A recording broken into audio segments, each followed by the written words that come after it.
मतलब आप कह रहे हैं कि जैसे गीता भी कहती है कि आपको डिटैच्ड होकर जीवन बिताना होता है, डिटैच्ड लाइफ जीनी होती है, वही मतलब मोह से परे होकर। लेकिन देखो,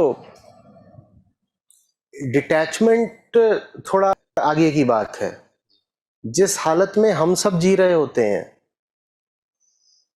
हमें संघर्ष चाहिए। हमें विरक्ति या वैराग्य नहीं चाहिए, वो थोड़ा और आगे आएगा। अभी अभी तो हमें संघर्ष चाहिए। तुम कैद में हो, तुम्हें बेड़ियां पड़ी हुई हैं और तुम कहो मैं विरक्त हूं, कोई अर्थ हुआ इस बात का? तुम्हें अभी बैराग नहीं चाहिए, तुम्हें तो हथियार चाहिए। मैं शायद यही जानना चाह रहा हूँ आचार्य जी, वो हथियार क्या है? मतलब अगर हमें मोह को काटना है तो उसका ज़रिया क्या है? क्या वो जब सोच मोह के? बनाया था तब जरिया कहां से ढूंढा था? वो तो प्रकृति है आचार्य जी, हमारा नेचर है, वो तो नहीं, तब बाय जुगाड़ डिफ़ॉल्ट। करा था। जैसे तब करा था वैसे ही अब करो। पहले मिलने के बहाने ढूंढ लेते थे ना। जी। समझ लो आगे।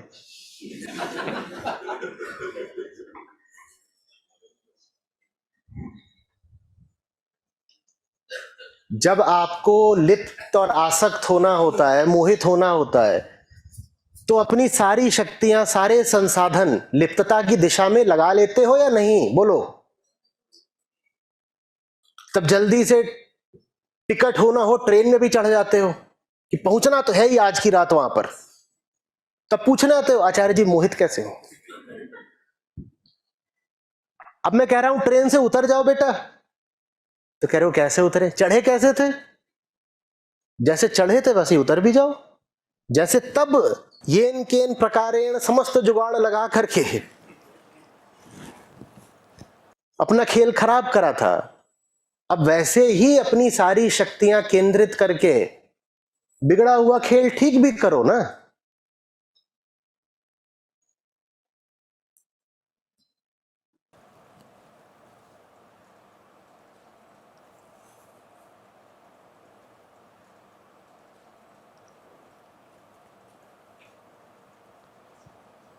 ये बात आप थोड़ा साफ समझ लीजिएगा।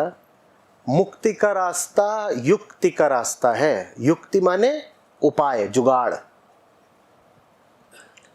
ये मत कर लीजिएगा कि जुगाड़ पर सारा अधिकार आप आम संसारी लोगों को ही सौंप दें।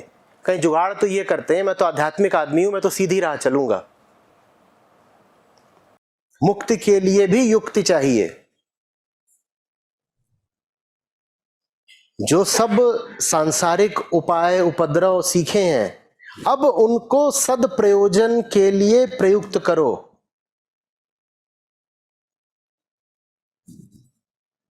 अगर कहीं फंसने के लिए बहुत टेढ़े टाढ़े रास्ते से गए थे, तो वहां से जब वापस लौटोगे तो भी उसी टेढ़े टाढ़े रास्ते से ही लौटोगे ना। अब अपने टेढ़ेपन का सीधा इस्तेमाल करना सीखो। ये मत कर देना कि अब तो मैं आध्यात्मिक हो गया हूं, तो अपना सारा टेढ़ापन मैं अब त्याग रहा हूं। उस टेढ़ेपन की, उस युक्ति की बहुत अभी जरूरत है।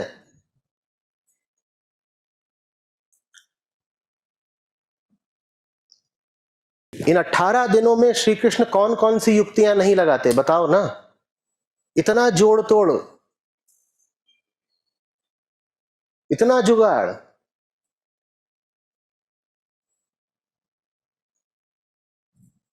जयद्रथ को क्या बोला था? सूरज ढलने से पहले मारूंगा। उसको उन्होंने घेर के रख लिया, क्योंकि अर्जुन ने कह दिया था अगर नहीं मारूंगा तो मैं खुद ही जल मरूंगा। दुर्योधन ने कहा यही सही मौका है, आज ही युद्ध खत्म हुआ जाता है, जयद्रथ को बचा लो, अर्जुन खुद ही जल मरेगा। और जयद्रथ को पूरा घेर के रख लिया अच्छे से, अर्जुन पहुंच ही ना पाए, इतने योद्धाओं ने घेर रखा है जयद्रथ को। क्या युक्ति करी कृष्ण ने? क्या करी उन्होंने? अब ये प्रतीक है, कुछ करा होगा। पर कहानी कहती है कि उन्होंने सूरज को ही छुपा दिया। सूरज को छुपा दिया तो जयद्रथ बावला हो गया।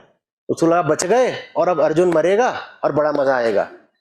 वो जिस सुरक्षा घेरे में था वहां से उतर के बाहर आकर के लगा नाचने, मजा आ गया, मजा आ गया, अब अर्जुन मरेगा। जहां वो बाहर आया तहां उन्होंने सूरज को बाहर आ, और अर्जुन से कहा अभी अभी मर, अभी मर, अभी मर। गया जयद्रथ। इतनी युक्ति चाहिए होती है, इस सीमा तक जाना होता है। भोंदू बन करके अध्यात्म नहीं होता। यहां आपको नैतिकता सिखाने के लिए नहीं बैठाया गया है। अच्छे बच्चे बनकर मत निकल जाना बाहर, तो बीच में से मांग काटते हैं, सरसों का तेल लगाते हैं। सदा सच बोलो, चोरी मत करो। अंकल जी को नमस्ते। ऐसों के बस की नहीं है महाभारत जीतना। ये सरसों का तेल डालना बंद करो।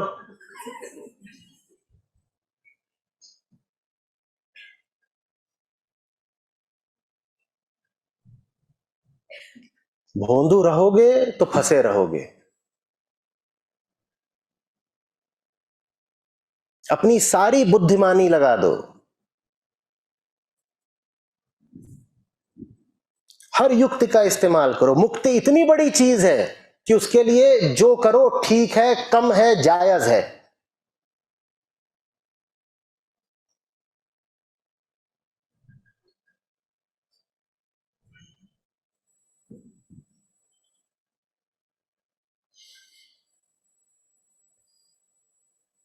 बात समझ रहे हो?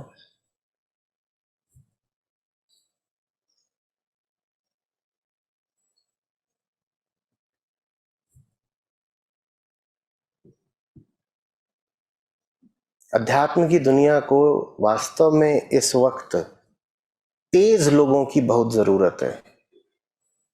होता उल्टा है, जितने भोंदू होते हैं सब वहां आ जाते हैं। जितने भी जगत से परित्यक्त लोग होते हैं, क्योंकि वो दुनिया किसी काम ही के नहीं, दुनिया में उन्हें कुछ करना ही नहीं आता, निपट भोंदू, वो सब के सब आध्यात्मिक हो जाते हैं। उनको इतना बोल दो कि बाजार जाके सिंघाड़ा खरीद लाओ, वो कर नहीं पाएंगे, इतना नहीं होगा उनसे। घोर आध्यात्मिक है।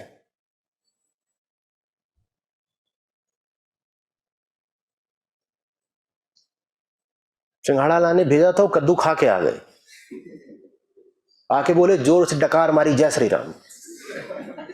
ये अध्यात्म है इनका। हमें तेज लोग चाहिए, हमें युक्तिवान लोग चाहिए। हमें ऐसे लोग नहीं चाहिए जिन्हें कोई राह चलते लूट ले, जिन्हें 2 और 2 4 करना भी नहीं आता।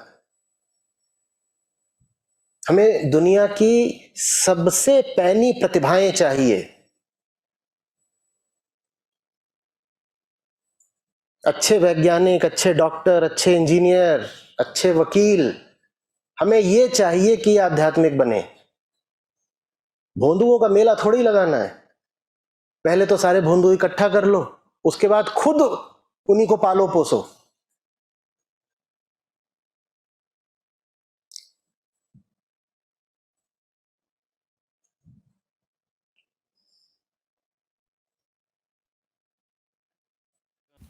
आचार्य जी प्रणाम। आपने जो अभी कृष्ण के लिए शब्द यूज किया कि महानता, जीवटता, तो क्या इसमें उनकी व्यवस्था को भी शामिल करना बिल्कुल, चाहिए? बहुत बढ़िया, बहुत अच्छा। क्योंकि जब तक नहीं देखोगे कि उनके सामने शर्तें कितनी कड़ी थीं और स्थितियां कितनी प्रतिकूल थीं, तब तक तुम उनकी महानता का भी अनुमान कैसे लगा पाओगे? क्योंकि महानता तो प्रतिकूलता के संदर्भ में ही प्रकाशित होती है ना। प्रतिकूलताएं ना दिखाई दें, विवशताएं ना दिखाई दें, अड़चने ना दिखाई दें, समस्याएं ना दिखाई दें, तो तुम्हें यह भी कैसे दिखाई देगा कि उनसे जूझने वाला व्यक्ति कितना महान है? बोलो। अगर तुम्हें यह नहीं दिख रहा कि कृष्ण विवश भी हैं, तो फिर यह भी कैसे दिखेगा कि उस विवशता को जीतने के कारण ही तो उनकी महानता है? कितना चाहते हैं वो कि धर्म युद्ध लड़ा जाए और पूरे प्राण से लड़ा जाए। जानते हो, आरंभ के कुछ दिनों में तो अर्जुन ने पूरे मन से युद्ध करा ही नहीं। 18 अध्याय हो गए हैं गीता के, लेकिन उसके बाद भी वास्तव में महाभारत के युद्ध के बाद का एक प्रसंग है जिसमें कृष्ण और अर्जुन मिलते हैं और अर्जुन कहते हैं आपने जो गीता बताई थी वो तो सब मैं भूल गया। और कृष्ण वहां बहुत डांटते हैं अर्जुन को, पर अर्जुन का वो वक्तव्य ईमानदारी का था। अर्जुन भूल ही भर नहीं गए। इन 18 अध्यायों के बाद भी अर्जुन पूरी तरीके से समझ ही नहीं पाए थे। तो आरंभ में जब लड़ाई होती है पहले कुछ दिनों में, तो सामने भीष्म है, भीष्म सेनापति थे शुरू में। अर्जुन लड़े ही नहीं ठीक से। अब कृष्ण तो सब समझ ही रहे हैं ना, वो स्वयं भी योद्धा है, उनको दिख ही रहा है कि तुम आधे मन से लड़ाई कर रहे हो। सोचो कैसी बेबसी का अनुभव करते होंगे वो।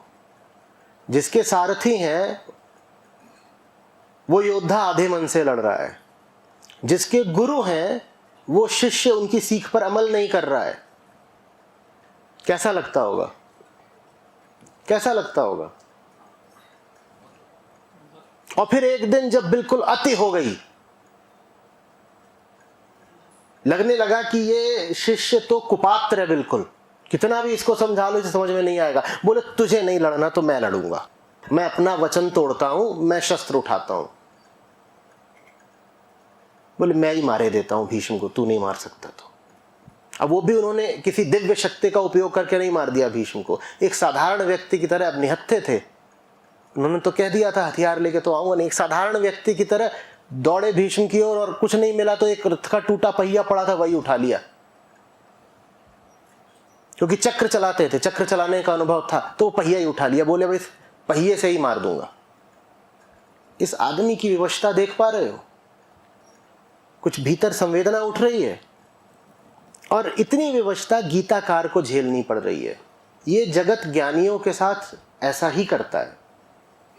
कितना भी ज्ञान समझा लो इस संसार को, ये समझना नहीं चाहता। ये ज्ञानी को भी बेबस कर डालता है। ये शुरुआत थी जब अर्जुन लड़ने से इनकार कर रहे हैं, और अंत भी कैसा हो रहा है। अंत में बड़े भाई साहब खड़े हो गए, युधिष्ठिर। वो दुर्योधन को बोल रहे हैं हम 5 हैं, तुम 5 में से किसी एक का चयन कर सकते हो। दुर्योधन तुम किसी एक से भी लड़के उसको हरा दो तो ये युद्ध तुम्हारा हुआ। कृष्ण ने सुना, भौचक्के रह गए। बोले इतनी मूर्खतापूर्ण बात युधिष्ठिर आप कैसे कर सकते हो? जानते हो वो कौन है? वो सर्वश्रेष्ठ गदाधारी है दुर्योधन। वो भीम से ज्यादा बड़ा योद्धा है गदा का। आप इतनी बहकी हुई बात कैसे बोल सकते हो? उन्होंने दुर्योधन को तब तक वचन दे दिया था कि दुर्योधन तुम यहां सरोवर में छुपे हो, बाहर आओ, और हम 5 खड़े हैं, किसी एक से भी और उसने चुन लिया होता सहदेव को तो 2 मिनट में खेल खत्म। ये तो दुर्योधन का कलेजा था और दुर्योधन की गरिमा थी। और दुर्योधन जैसा योद्धा चाहिए कि दुर्योधन ने इस बात पर बहुत कान नहीं धरा, किसी को भी चुन लो। दुर्योधन ने कहा मेरे स्तर का सिर्फ भीम है, तुम 5 में से मुझसे लड़ने लायक सिर्फ भीम है, भीम को भेजो, भीम को, इसको हराऊंगा मैं। और दुर्योधन ने भीम को लगभग हरा ही दिया था। वहां भी फिर कृष्ण को बीच में आके हस्तक्षेप करना पड़ा, नहीं तो भीम भी गए थे। कुछ अनुभव कर पा रहे हो कि कैसा लग रहा होगा कृष्ण को कि कैसे तो 5 हैं ये। एक शुरू में लड़ने को तैयार नहीं था, दूसरे ने अंत में आकर के खेल पूरा खराब कर दिया।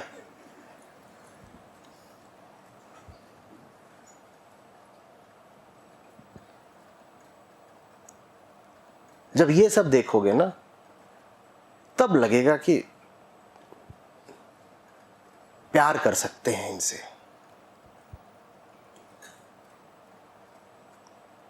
फिर कृष्ण के प्रति वास्तविक भावना उठेगी, क्योंकि तब कृष्ण से कोई संबंध बना पाओगे। छूटते ही भगवान बोल देते हो तो संबंध ही खराब कर देते हो, क्योंकि बहुत दूर की चीज बना दी है ना। आकाश तो आसमानों में बैठे हैं, कहीं भगवान है कोई पता नहीं, भगवान माने क्या। अब क्या रिश्ता बनेगा आपका उनसे?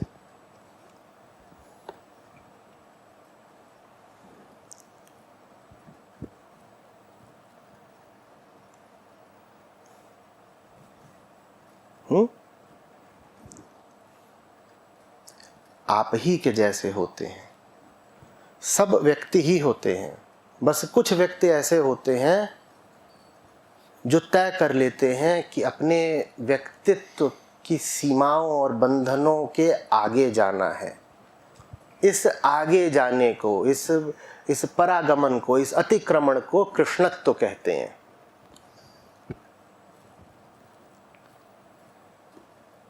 आगे जाना है।